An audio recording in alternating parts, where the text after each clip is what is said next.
excellence must be built as a mantra, right? As one of the vision of the company. So sometimes the way to go in life is go out. Efforts are not celebrated.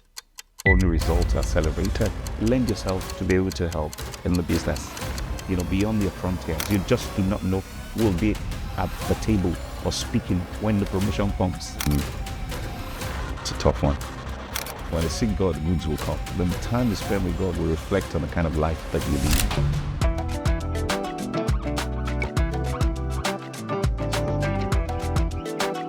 Welcome to another episode of Amazing Exploits with Joshua Olani. On this very episode, I'm very excited and very privileged to be having a very special guest. He's a mentor, a father, a teacher, a pastor, an MC, an actor, a businessman, a C-level executive. He has even done presenting before. I can go on and on and on. Let's just cut to the chase. Welcome to the podcast, Pastor Dayo Adetola. Thank you very much, Joshua. I think I'm happy to be here, and that was quite an elaborate introduction. Right, it's not needed. You do quite a lot. You do quite a lot. How do you manage to actually do every one of these things excellent? To be honest, I think it's a mixture of a lot of things, a mix of things, right? In terms of passion, time, balancing your time, and grace, to be honest, but foremost is the fact that I'm passionate about all of these things that I do, right? Having discovered myself, understanding the skills that I have, I feel that these skills and this, these skills should not die. I should ensure that I explore them, and use them to the glory of God. And so somehow, I've been able to do all of this. Time, obviously, it's the same currency everybody uses across the world, the same 24 hours. But then, trying to ensure that what is important is what I put on the front burner. Try to know what my priorities are and trying to walk around that to be able to give time to those passions and those interests that I have. Well, interesting. Thank you very much. You mentioned something, finding yourself, knowing skills that let's dial it a bit back. Tell us a bit about your journey. Were there situations or experiences that shaped you along your journey? Maybe just a bit of your background growing up. So some of the things that helped you to become who you are today, to be able to handle quite a lot. Did you get them from your parents? Were there certain experiences that shaped you to who you are? Just give us a little bit of your background. Okay, that's fine. First of all, I'm always proud to say this. I grew up in the famous city of Ibadan. And I had most of my education there, primary and secondary. But I would say that one of the things that have shaped who I am at the moment, has got a very great influence on me is my father. I grew up knowing my father as a workaholic, very hardworking, very dogged, very determined and all that. He was a civil engineer, blessed memory now. Right, so I see how sometimes when I probably want to go to the toilet, I'll see him on the dining table studying books. I'm like, what, at this age and all of that? And I'm like, wow, this is a lot. So he had a very very disciplined work ethics, and I felt that it was a mentor. It's an era and all that. So I felt that if my dad can do it, I obviously should be able to do better, and all that. So the schools that I went to also really formed and shaped me because of what, it's preached there, or what are the core values, in terms of hard work, being disciplined, very diligent. And so I can't have it, different from my alma mater and, of course, my father, seeing what he does and all of that. So I just had to make sure that I give it the extra mile, everything that it takes and all of that, and to make sure that whatever it is I put my hat to do, ensure that I make sure that I succeed at it. All right. Tell us a bit about your educational background. You had mentioned secondary school. Where did you have your undergraduate training and all of that? The course you studied. Okay, that's all right. Because I know that you have a pretty interesting career journey. Yeah. What you studied in school, I think the first place where you worked after NYSC does not really correlate to what you studied in school. So how did that happen? How did you choose the course that you chose? Yeah, okay, that's all right. For primary, I had my primary at All Saints Church School, Jericho, in Ibadan. And from there... Are you from a Muslim background? Yes, I am. Oh. Yes, I am. Yeah, so I went to Austin Church School. It's a school owned by the church. And so you can imagine that some of the morals and some of the, the conduct and the things that are tenets for us in that school pretty much is part of me today and all of that. So from there, I went to Government College, Badon GCI, the famous GCI of school. Right. And then I did 3 years there. From then, I then went to Wesley College of Science. So Wesley College is a 3-year secondary school where you start from SS1 to SS3. So because science was my thing. I loved science, so I went for that. So finally, I got into the university to study agricultural economics and extension. So obviously I probably should be a farmer, right? Maybe it's the economics part of it. Probably supporting some farmers, for loan and all of that. I had a master's from Obafemi Awolowo University. Studied, was an MBA in management. And then, first job after service was at Zenith Bank.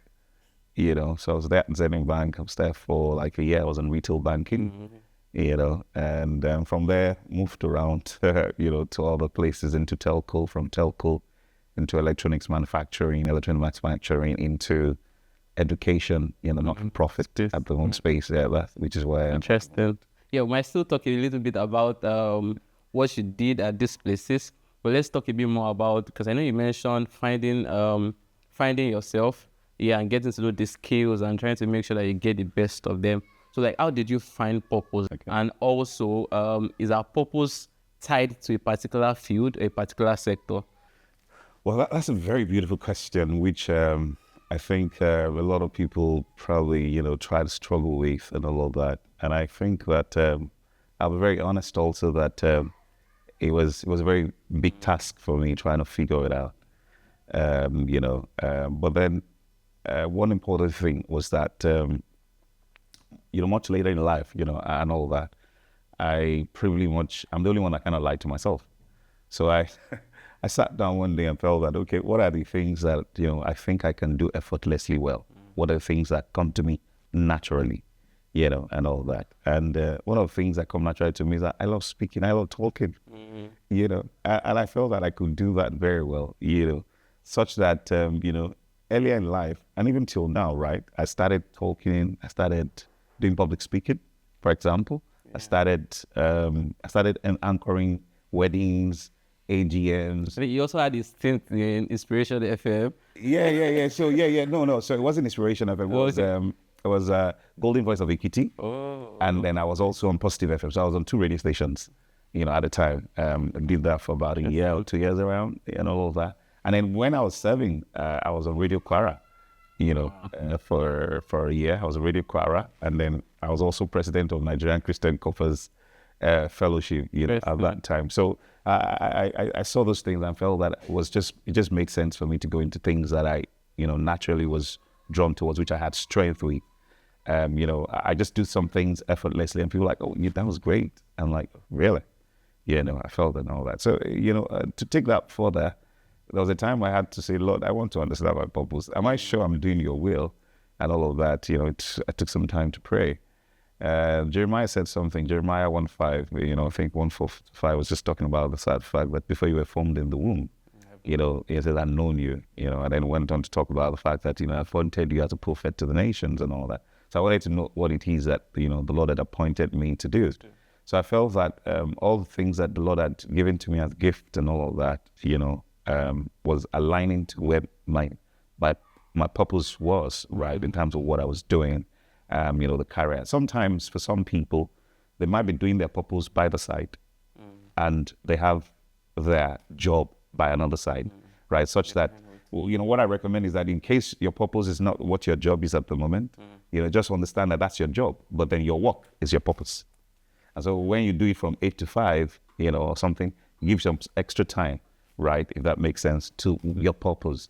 Either you want to own your skills, you want to develop, you want to train and all that, to get better, you want to polish that space, or to make sure that you contribute. Sometimes your purpose, for example, might not pay off at the in the initial, stage and all that. But then just know that once you keep on at at it. If you keep at it, you'll get better. And when you get better, some people will think, yeah, I think we can pay for that. And then, you can't start smiling to the bank and all of that. But, just be ensure that you understand what it is and work in line with it and all of that. And then try and understand something that there is God whom you can always come to. It's just like a company who's produced a product, right? They put the manual there. They are the manufacturer, right? So they know everything, right? So just go back to the manufacturer to understand. Say, can you just let me understand the spot and all of that? I think things will play out well. That's what I think. I'm able to do some justice to that. Thank you very much. And the two things that you mentioned that are very important from what you said. Going back to the manufacturer, that's God. To really find out that God, what do you want me to do? What have you made me for? And also thinking deeply to know where are my strengths, what are the things that I do effortlessly. And usually it can be a mix of that. And even if where your purpose lies is not something you are making money with, you can still continue your other job, while you still maybe create time out to spend time doing what God has called you to do. Let's still explore a bit your career journey. I know you spent a bit of time doing customer service, right? What drew you to customer service? Well, that's a very tough one. That's a very tough one. Right. So in terms of customer service, I actually wanted HR. Yeah. That was my love. That's what I wanted. But somehow, my first job was with the bank. Yeah. And so after we had done the exams and all of that, so I just felt that with all the interview, trying to tell them what my interest was, maybe I'll be able to get a slot in that space. But unfortunately, I did not. So at that time, I think the available space at that time was around retail banking, which was more customer service interfacing. And don't forget, human resources also is about the people. Right. So I feel that I love to solve problems, right? Which is why I said, okay, HR, we want to solve problems for people, for business, and all of that, coach people, train people, ensure that, they maximize the potential and all of that and be the best, at their work and their career. So I felt, okay, why not customer service? Right. So I tried a couple of times to get back into HR, such that, I will have conversations with the HR people, and they were like, Dio, we can take you now. There's a slot. And I go back to my boss. Sorry, I got a slot here. They said, no, we can't release you. I'm like, what? Such that I even took exams, HR exams. I became qualified. I did CIPM and all of that. Yeah, just getting ready for an opportunity. You need to plan for an opportunity you're looking for. So I was ready for it, all of that. But it just never allowed. Right. So I had it, 1 or 2 years in customer service, and I saw that I enjoyed it. Right. I love solving problems. I saw that I was putting smiles on people's faces effortlessly. Right. Such that you even get rewarded for it and all of that. But, I was like, I think this is great. So I took, some time to feel, okay, can I have a career here? One of the things I knew and understood while I was trying to do some research is that very few people get to the pinnacle of their career in customer service. Wanted to get that zenith, that peak and all of that. I just felt, okay, I think I can do it. So why don't you channel your energy, take a few courses and all of that and get some industry, trends, knowledge and all of that. And boom, I've done it's about 17 years there, across different industries. I've brought, across different verticals, but of course, it was a mix of customer service, different things, voice of customer, project management of customer service, quite a number of areas and all of that, that product liability, and all of that I then, delved into, contact center management, but over time, training and development and all that. So yeah. That's really, really, really, really cool and exciting. Close to 17 years in customer service. Yep. How important is customer service to any business, big or small? Right. If your customer service is bad, right, what people need to realize that it can mar your company. And if it's good, it can make your company. So I feel that strongly customer service is a big deal to any company. And that's why some people who understand that, or some companies rather, who understand that now, have started having C-suite, type of level and all that for customer service. You hear Chief Customer Officer, CCO, you get Vice President, Customer Experience, and all of that. It started coming because, it's just the oil, that makes sure that the company keeps going. The honest truth is that, when customer service go bad, right, it's just not one person is affecting. They can take like 10 other people along. They're going to bow out your business. Now, one of the things that is the problem is that customer service is a cost center. Let me explain that. It's a cost center means that, when you do customer service, they feel that you're not bringing money on like skills. You're always investing in this CRM, you're investing in this portal, you're investing in web chat, you're investing in AI, you're investing in this, this bots and all that. You're like, you're all spending money. But the honest truth is that when they bring the customer and the sales, we are the one that keep them. So our job is about retention. At the time in my career, I did retention fully for about 6 years. Wow. I was in charge of retention for a continent, right? So, and I know that if we look at the numbers, in terms of at the start of the financial year, and look at the end of financial year, what's the number that came in? How many people left? What's the churn? The churn rate.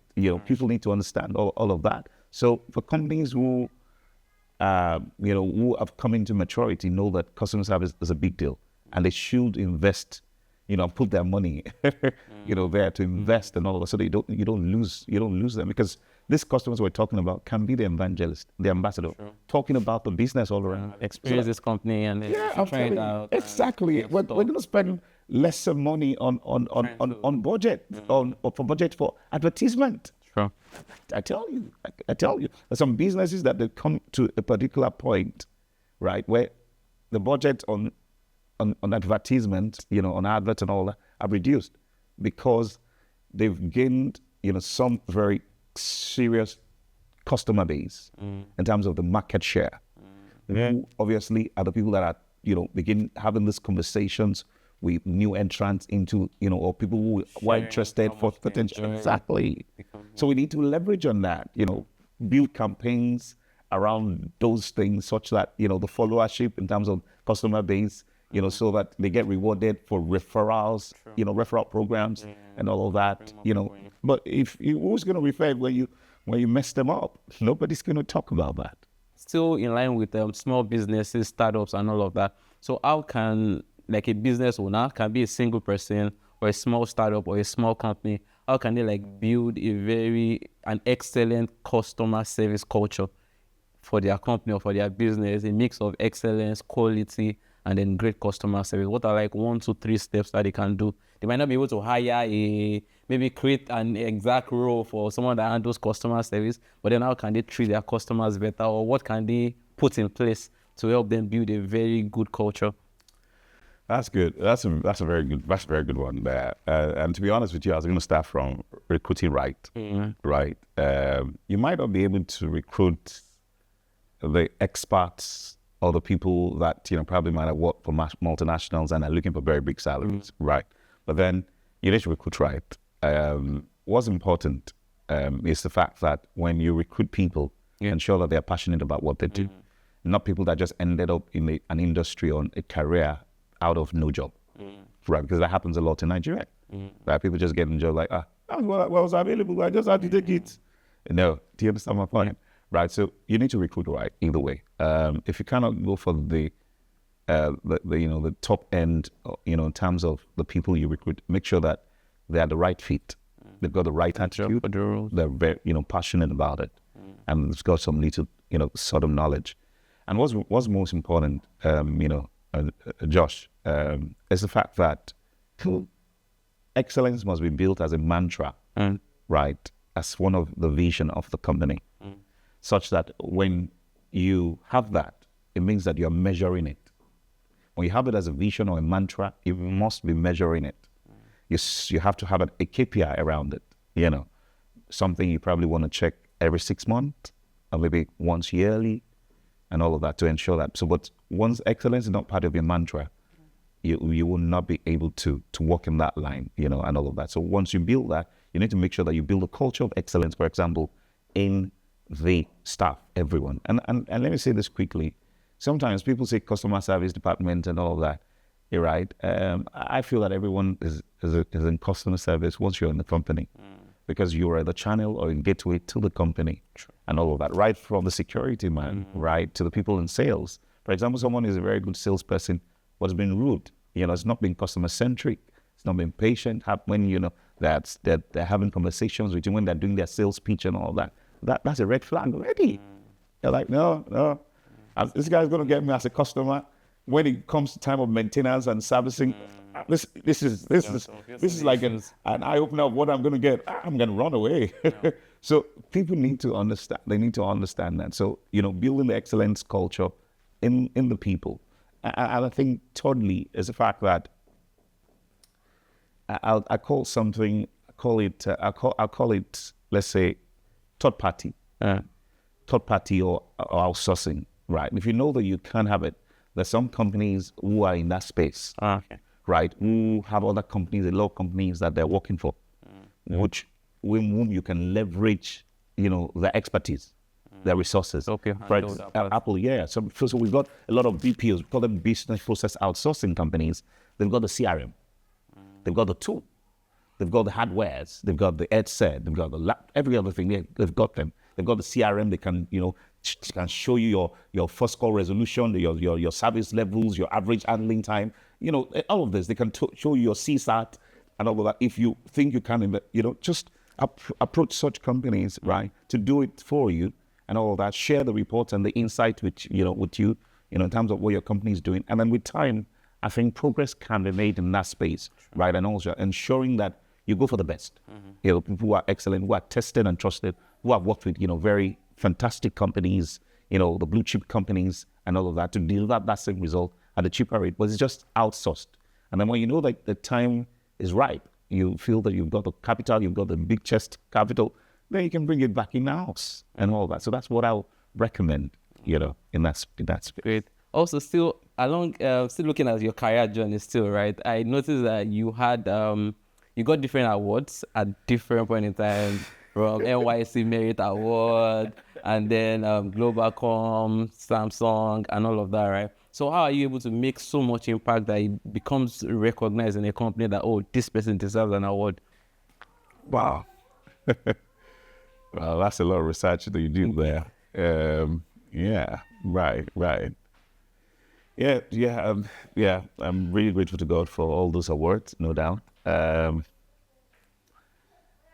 For you to get an award, right? It means you must be doing something right, and probably at a very large scale. And then that there's visibility. Because there's sometimes you do some things that there's no visibility. It's not recognized. It's not recognized. So what's important for me majorly is that I try to align with the goals or the vision of the company. So for example, you have a vision 2025 or vision 2027 or vision 2029 and all of that. Look at what the core of those of the team of those vision wants to achieve. And try and say that in my own space here, customers say, how can I help to fulfill this dream? How can I help to? So I look at things that I can do, right? So I then will work with my team, for example, sometimes to say, hey, see, this is what the company is trying to achieve. Where do you think we can come in here? So sometimes, I have a board where I've called it a board on teams, on our task plan, I call, improvement. So just dump ideas there and all of that. So sometimes, when I see that a service is broken somewhere or something is not doing, I'm like, wow, that's an opportunity, right? So basically, I sniff around to look for opportunities, right, in terms of what I can do to better the company that aligns with their goal, right? Alignment, just align with their goal, right? The last award I got, which was for 2023, aligned with digital transformation. And at the moment in our company, we're going through digital transformation. At the moment, we're still in it. It's work in progress with time and all. So I felt that what are the things that we can do quickly? Easy wins, before the elaborate changes come, the big changes of the transformation, deployment of CRM and all that. What can I change, and all of that? That'll make life better for the consumers, for the customers, internal and external. So I found a few of them, right? And then I got at it, started working with it and all of that. Where I didn't have the expertise, I reached out, to the departments. You've got the skills, see the problem I'm trying to solve. So at the end of the day, I think at that time, I solved like 3 or 4 problems, right? And that's it. And I was not, I wasn't doing them because of our words. No, that was not the mindset. I just wanted to be a change agent. I wanted to be a change agent. In fact, that particular year, the company, I was part of some pool of people. The company chose about 21 of us or something, around the world and put us in one pool, and all that. So I was leadership and all that, right? And they gave us a coach, and one of the things I said to my coach was, this 2023, I want to be a change agent. I was like, okay, go for it, Dio. Go for it in your life, go for it in your career. And I just went for it. And somehow, on the street of trying to just make changes, our word was added by the side. It just came out. I wasn't working towards it. I just wanted to change, narrative to better lives, better the lives of customers. Thank you so much. Thank you. Yeah, you mentioned the importance of just not finding something interesting to do, but they must be aligned to what the company wants to achieve. Right. And they're not even pursuing the mindset of, I want to get an award. Just decide to make a change to improve and then to help the company. All right. There are a lot of young people, right, at different phases of their career. Some people are like early in their career, and some are let's say in a career or in a job where they really don't like and they want to scale. You had like several years of experiences working at different companies. You've scaled, right? So what would you advise to anybody maybe just starting out their career journey that they want to either scale faster or maybe just seem as if there's a blocker above them? They're not able to rise above the level where they are currently. At the end of the day, there's a ceiling that's been put there in some companies. And so the best thing for you is to go out. So sometimes the way to go up in life is to go out. I'm sure some people might have a problem with that, but I don't think it shouldn't be. Some people call them career nomads, or where just short stint somewhere and all that. But what I'm saying is that once you've seen that you've tried everything and it's not working, and you say there's no space and all that, then it might be that you might need to go out and just go somewhere else where you're needed, and then just make a strategic move somewhere else outside the business. Now, to scale faster, one of the few things that you must have, one is the fact that you must have a very strong work ethics, right? Being able to go extra mile and all of that. Number 2 is that make sure that your word is your bond. At any meeting and anything, right, that people say, when will you deliver this job? Wednesday. All right.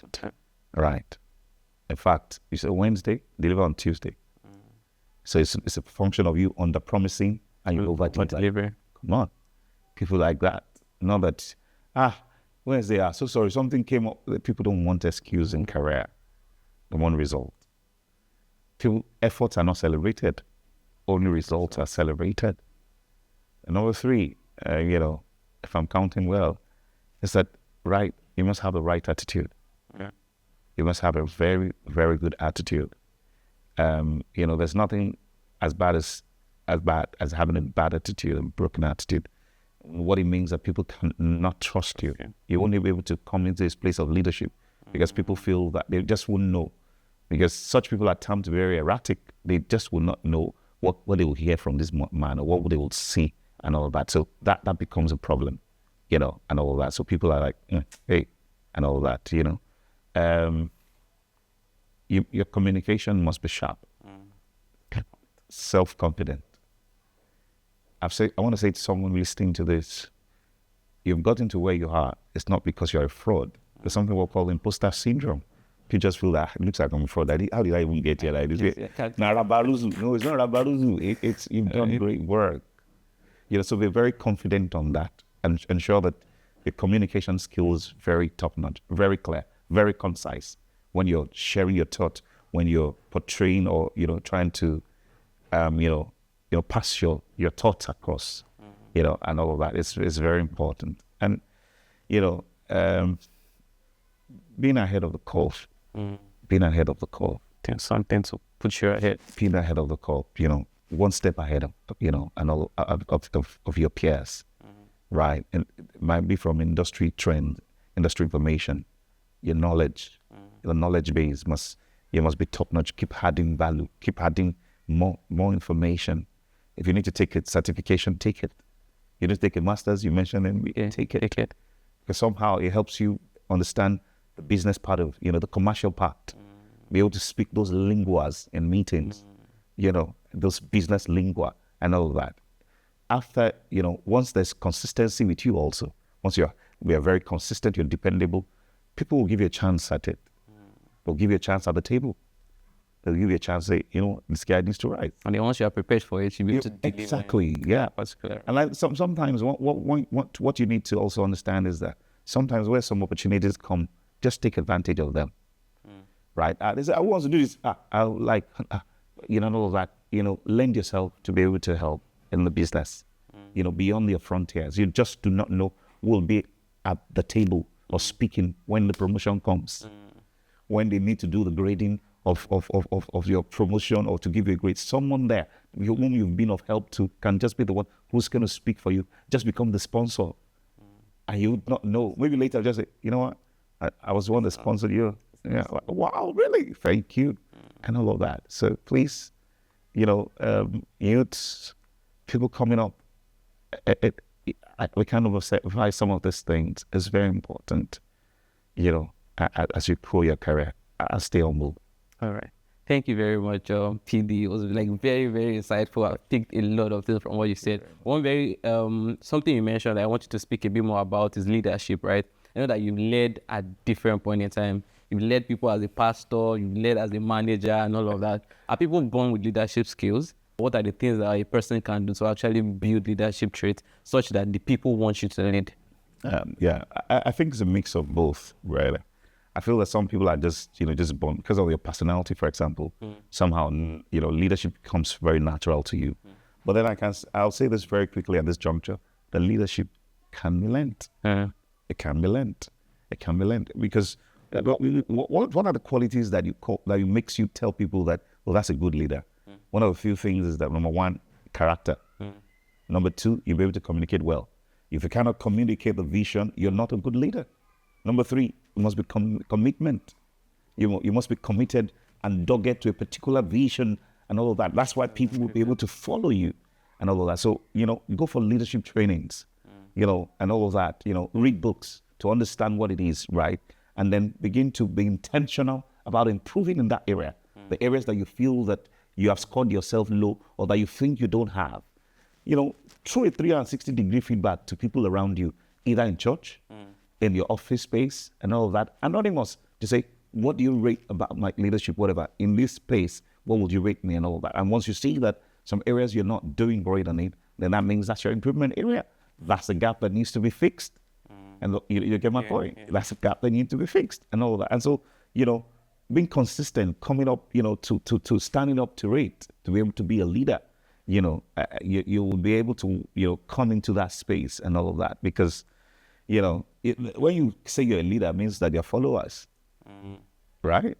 So if you are leading, then people are following.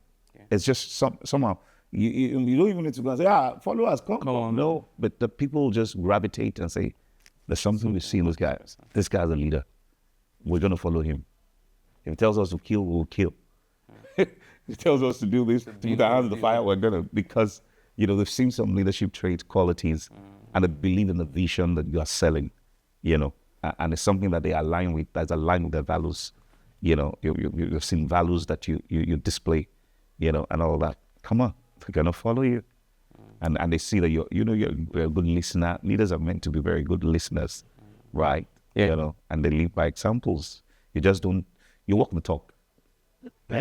You walk the talk, you know, people will follow. All right. Thank you very much. So one question that I would ask still around your career to wrap up this particular part of the conversation is that have you ever failed before? And how did you move from that particular? Because it all seems as if, done so well, amazing stuff from this point to this point, scaling in career and all of that. Have you ever failed before?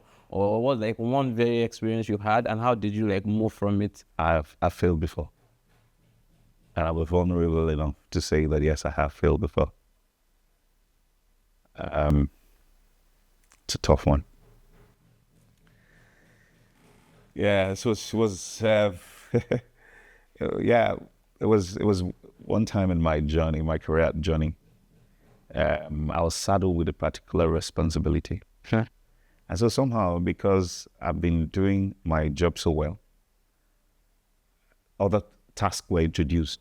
So they kept on piling up a lot of, different. They'll say this one, I was this one. The VOC agent, can you call me? I was me. I had about something that 2 or 3 people should be doing. Only Dayo was doing it.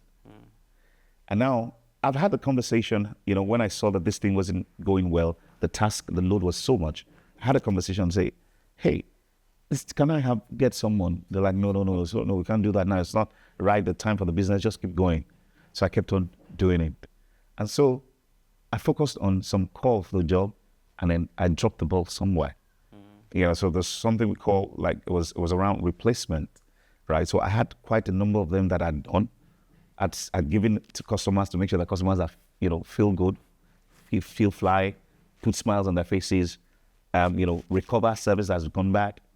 Meanwhile, the documentation part, I just left it. And so there was a time something just called up and they wanted to say that, Dayo, can you bring all the evidences? Boom, because I had felt that, okay, I'll be able to do them much later. And then it blew up, it blew up all over my face. It blew all over my face. It was a serious time, very low time for me in my career. In fact, let me shock you. I can smile about it now. And the fact that, so I was in a career pool. So there was a slot for me to move. They moved me out of the country, you know, on expatriate, you know, work on a global mobility. And so because of that, I had, you know, much later from my bosses that I was removed from that list because of that singular mistake, that I did. So it was a very tough time in my career, you know. But thank God I had another second chance. Yeah. How did you handle it, right? How did you move from it? First of all was that I took responsibility. Most people don't do that. They're like, I told you now, give me stuff, give me whatever. But then I should have kept them abreast to say, this is what's happening, you know, be very transparent and there's visibility of it, that this is what has been done, this is what I've been, it would have been easier. But then I never did, because I felt I'm the owner, I'm the manager of that space. Yeah. So nobody will really know anything. So I just felt that it was time for me to fix it. Because once I have, you know, some leisure time, I have staff, I'll quickly fix them, right? Because the most important thing is the service that has been recovered, because customers are smiling. But then I needed documentation in terms of doing some approval, which I hadn't done. There were a lot that piled up, right? So first thing was I took responsibility, right? You know, I said I was sorry. Can I even shock you that in less than 5 or 6 weeks, they gave me like, I think 2 hands. Yeah, because they understood the gravity of it. So I took it upon myself that I was going to clear the mess, and I cleared all the mess. It took me a few weeks to clear it. In fact, sleepless nights. On the average, when I leave the office on average about 11 o'clock, 11:30 in the night. And can I shock you? By 6:37 of the next day, I'm already in the office. It was a tough moment. Thank you very much for sharing. Right, one very key things that I took from what you said is taking responsibility. Right, not just feeling that, it wasn't exactly my fault. I'll try to push the blame to other people, but taking responsibility. I know that your bosses would have seen that, this person fit to manage even stores much more than this. Yeah, he had made a mistake, but then he took responsibility and he also did everything possible to fix it, even though it requires sleeplessness and all of that. I think that's something that I've learned now and something that everyone should actually embody. Sometimes failure might come, but then that should not hold you down. Take responsibility and do everything possible to correct it. And everything we learn from that particular incident, we'll be able to apply ongoing. Thank you very much for sharing that. We'll quickly have a short break now before we continue. Okay. Right, so PD, I'm going to ask this question now. I know that you've been a lover of God. When did you know God for yourself? Like, how has your Christian walk, how has faith influenced your journey in your career, in business, family? Yeah, so let's just combine both of them together. That's all right. Thank you very much. I'll say as far back as 1995. And I was in GS3. You know, first of all, I was a Muslim. And so I gave my life to Christ in 1995. Before then, if you remember very well, I'd mentioned that I went to a Christian primary school. And so I understood some of the things right from there, you know, because we're going to church, you know, we're doing assembly, we're singing songs, you know, we're praying and all that. So, you know, I picked up one or two things and all that along that line. But, you know, but in 1995 was a very, you know, it was a decision I made to follow God, you know, to give my life to Christ. And, yeah, it's been a wonderful journey, ups and downs. You know, one of the words you mentioned while you were starting, you know, start today, it's been up and down and all that. Because you know, I wasn't born into a Christian family, but then I think I'll say that I've been greatly helped by the Lord. You know, in terms of that. One other important thing is the fact that because of Christianity, I understand, you know, that when you do the work, you know, the scripture says that when you do the work of for an employer, you know, you do it as unto the Lord. Do you understand? So in my service in my company as an employee, I do the work unto the Lord. So I do it sacrificially. You know, where you hear words where, you know, people say, God, now you get this company. Why you carry company on top head? You know, comments like that. You know, and then I just smile. People have men come like, we thought you wanted to become the MD of the company. I was like, no, because when I told them I was leaving, they're like, you know, but wait, think you become head of this clinic. I said, no. Very funny. Yeah, you know, and all that, because somehow they had seen that I had an ownership mentality, that I was very dogged. I was very driven, you know, and so they felt that, you know, plotting the graph, this is where this guy probably wants to end, or maybe he has this in mind. But no, it was just the fact that I, as a Christian, I want to make sure that I live up the values of ensuring that, you know, I serve, I do it sacrificially, I do it with integrity, you know, and make sure that I give my very best, you know, to be totally spent. And that's exactly what I did, you know, that I've done in terms of my career. And I think reasonably, to be honest, you know, it has really paid off very well. And so I think that's what it's been like for me, you know. And every time, you know, when I get home, every day, if I'm not working from home, I just try to reflect, you know, how the day went and see, you know, what could I have done better. And so, you know, trying to ensure that I'm a better version of myself all the time. And so, you know, when I gave my life to Christ, I started going to church. I had a very wonderful community of believers around me as neighbors. You know, at that time, I started going to church with. You know, so when they go to church on Sunday, I follow them. So somehow I kept on that journey, you know, like that. And, you know, while I was in secondary school, I even told people I wanted to be a father, you know, a Catholic father. And you know why? It was just because that I wanted to be very serious I didn't want to entangle myself with girls.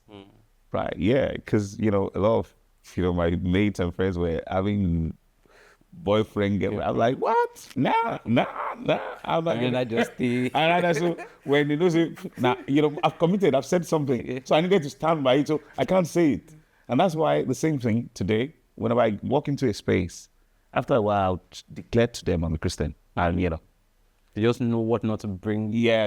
I just declare to you, just know that I'm a Christian, even in the workspace, just so that there's something you expect of me that I will not go below. No, I won't just, because I've told you that I'm Christ-like. So I must not do anything that's Christ-like. So immediately I bring that into every space, so that has guided me, and all that. So I can't do otherwise by God's grace. I can't just do otherwise. I make sure that I live up to, what God, wants of me, in that space. And that's what it's like for me, in terms of my journey. Maybe also to share is that that was secondary school. Yeah. So I left, quote unquote, put it like that. Not to say Ulia Danda unstained. No drama. Other people had drama. And so I got into university. Thankfully, I was welcomed by a very wonderful Christian community also.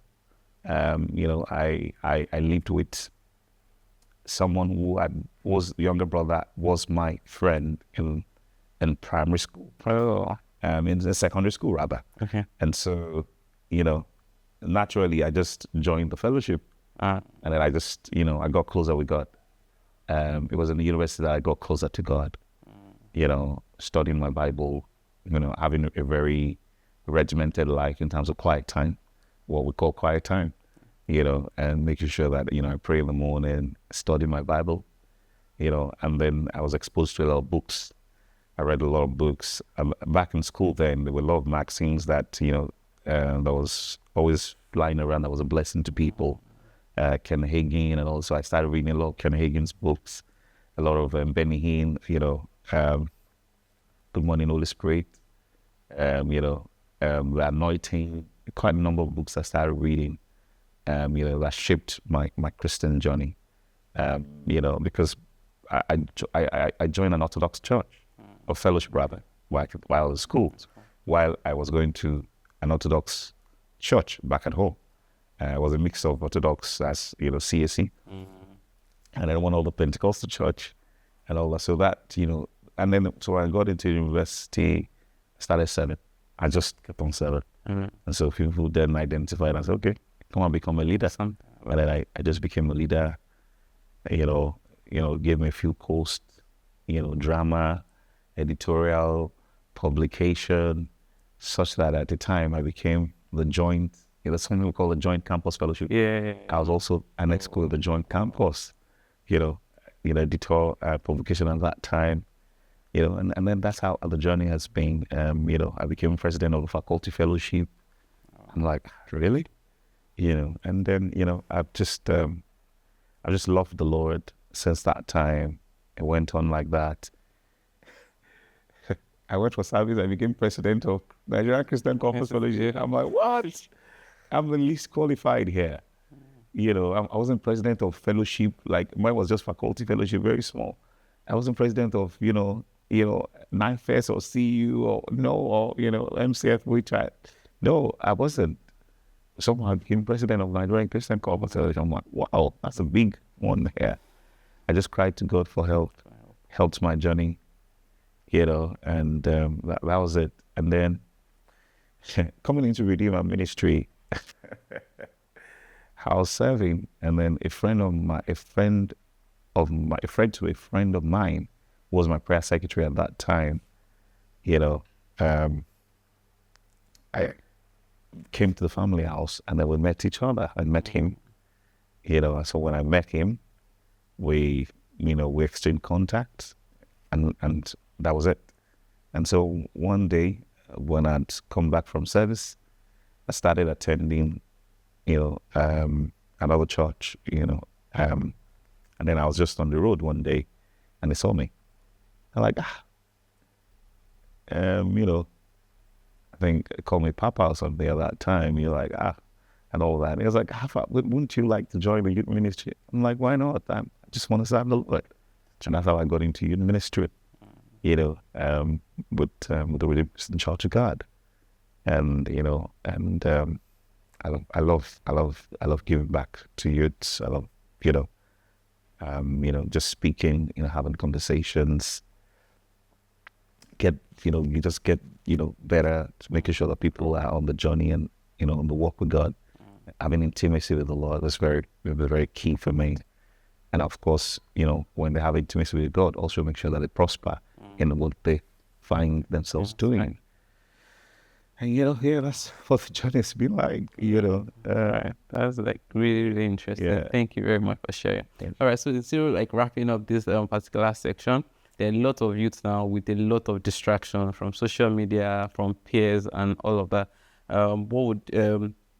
How can a person or a youth currently being faced with all of this distraction, how can they improve in their walk with God? How can they like stand for Christ wherever they are, in their workplace, in family, despite the distractions, despite they want to also make something out of their life? How can they like grow in their walk with God and just like still stand for Christ, for righteousness wherever they are? What's important is that Matthew chapter 6 verse 33 says, seek ye first the kingdom of God and his righteousness. As you know, and it says every other thing shall be added. So for me, the first thing is they need to ensure that it's God that they seek first. God over goods. When they seek God, goods will come. Because that's what the scriptures say. And so they need to be very laser focused, very intentional about working with God.